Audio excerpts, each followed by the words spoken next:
ষড়যন্ত্র ছিল অনেক গভীরে। ধানমন্ডি সুদা সদন সহ প্রধান টার্গেট ছিল হামলাকারীদের। গত শুক্রবার বিভিন্ন স্থাপনায় হামলার পরিকল্পনা ছিল হামলাকারীদের। সেতু ভবন, বিটিবি ভবন, নরসিংদী জেলা কারাগার ছিল তাদের প্রাথমিক লক্ষ্য। হামলাকারীদের একটি দল বঙ্গবন্ধুর বাড়ি আক্রমণ করার পরিকল্পনা করলেও তা ব্যর্থ হয়। পরিস্থিতি বোঝার পর সরকার তাৎক্ষণিক কারফিউ জারি করায় ষড়যন্ত্রকারীদের সব পরিকল্পনা ভেস্তে যায়। ঢাকায় ২০১ মামলায় গ্রেপ্তার ২২০৯ জন, রিমান্ডে ১৫। ঢাকায় কোঠা সংস্কার আন্দোলন কেন্দ্র করে সহিংসতা ও নাশকতার ঘটনায় ২০১টি মামলায় ২২০৯ জনকে গ্রেপ্তার করা হয়েছে। এর মধ্যে ২৩৩ জনকে কারাগারে পাঠানো হয়েছে এবং ১৫ জনকে রিমান্ডে নেওয়া হয়েছে। সারা দেশেই নাশকতা এবং গ্রেপ্তার পরিমাণ ক্রমাগত বাড়ছে। শুক্রবার ও শনিবার ঢাকা, গাজীপুর, নরসিংদী, নারায়ণগঞ্জে কারফিউ বহাল থাকবে স্বরাষ্ট্রমন্ত্রী। শুক্রবার ও শনিবার ঢাকা, গাজীপুর, নরসিংদী ও নারায়ণগঞ্জে কারফিউ বহাল থাকবে, তবে সকাল ৮টা থেকে বিকেল ৫টা পর্যন্ত শিথিল করা হবে। বৃহস্পতিবার ২৫ জুলাই রাতে মন্ত্রীর ধানমন্ডির বাসায় এক সংবাদ সম্মেলনে স্বরাষ্ট্রমন্ত্রী আসাদুজ্জামান খান এ তথ্য জানান।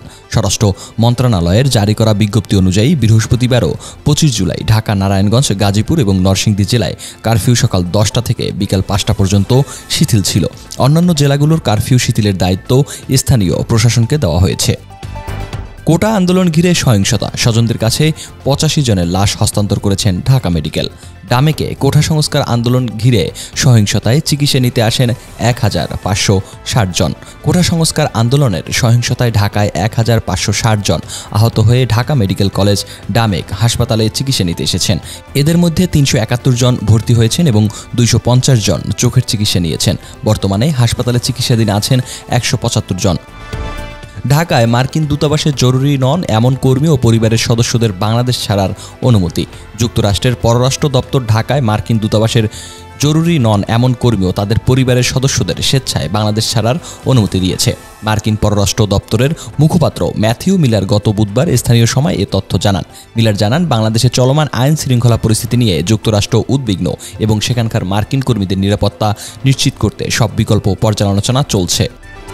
হেলিকপ্টার থেকে গ্যাস শেল ও সাউন্ড গ্রেনেড নিক্ষেপ হয়েছে, গুলি করা হয়নি জানায় র্যাব। কোটা সংস্কারের দাবিতে শিক্ষার্থীদের আন্দোলনের সময় সারা দেশে কমপ্লিট শাটডাউন কর্মসূচিকে কেন্দ্র করে সহিংসতা চলাকালীন রাস্তায় প্রতিবন্ধকতা সৃষ্টিকারীদের ছত্রভঙ্গ করতে হেলিকপ্টার থেকে কাঁদানে গ্যাসের শেল ও সাউন্ড গ্রেনেড নিক্ষেপ করা হয়েছে বলে জানিয়েছেন র্যাপিড অ্যাকশন ব্যাটালিয়ন র্যাব। বৃহস্পতিবার ২৫ জুলাই রাতে র্যাব সদর দপ্তর থেকে গণমাধ্যমকে পাঠানো এক বার্তায় এসব কথা বলা হয়। র্যাব জানিয়েছে, সহিংসতার সময় কোনো ধরনের গুলি বা আগ্নেয়াস্ত্র ব্যবহার করা হয়নি। শিক্ষার্থীদের আন্দোলনের সময় কতিপয় দুষ্কৃতকারী ও স্বার্থান্বেষী মহল হামলা, অগ্নিসংযোগ এবং নাশকতা চালায়, যা জনমনে আতঙ্ক সৃষ্টি করে। নারায়ণগঞ্জে আন্দোলনের নামে গার্মেন্টস কারখানায় ভাঙচুর, ক্ষতি ১২৫ কোটি টাকা।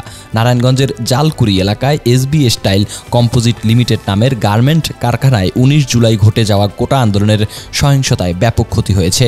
আন্দোলনকারীরা কর্তব্যরত পুলিশ সদস্যদের পানি খাওয়ানোর কারণে গার্মেন্টসে হামলা চালিয়ে আগুন দিয়ে কারখানাটি ধ্বংস করে দেয়। এই ঘটনায় প্রায় ১২৫ কোটি টাকার ক্ষতির আশঙ্কা প্রকাশ করা হয়েছে। বিআরটিএ অফিসে অগ্নিসংযোগের ঘটনায় সেবা বন্ধ। কোটা সংস্কার আন্দোলনের সহিংসতায় গত সপ্তাহে রাজধানীর বনানী এবং মিরপুর এলাকায় বাংলাদেশ সড়ক পরিবহন কর্তৃপক্ষের বিআরটিএ প্রধান কার্যালয় এবং মিরপুর ১৪ নম্বরে সার্কেল ১ অফিসে অগ্নিসংযোগ করা হয়। এই অগ্নিকাণ্ডের ফলে ডেটা সেন্টার সহ অন্যান্য ইলেকট্রনিক্স ডিভাইস ক্ষতিগ্রস্ত হয়েছে, যার কারণে লাইসেন্স, কার্ড, রুট, পারমিট সহ ৪ ধরনের সেবা বর্তমানে বন্ধ রয়েছে। এই ছিল সর্বশেষ সংবাদ। সাথেই থাকবেন রিল্যাক্স নিউজ 24-এর।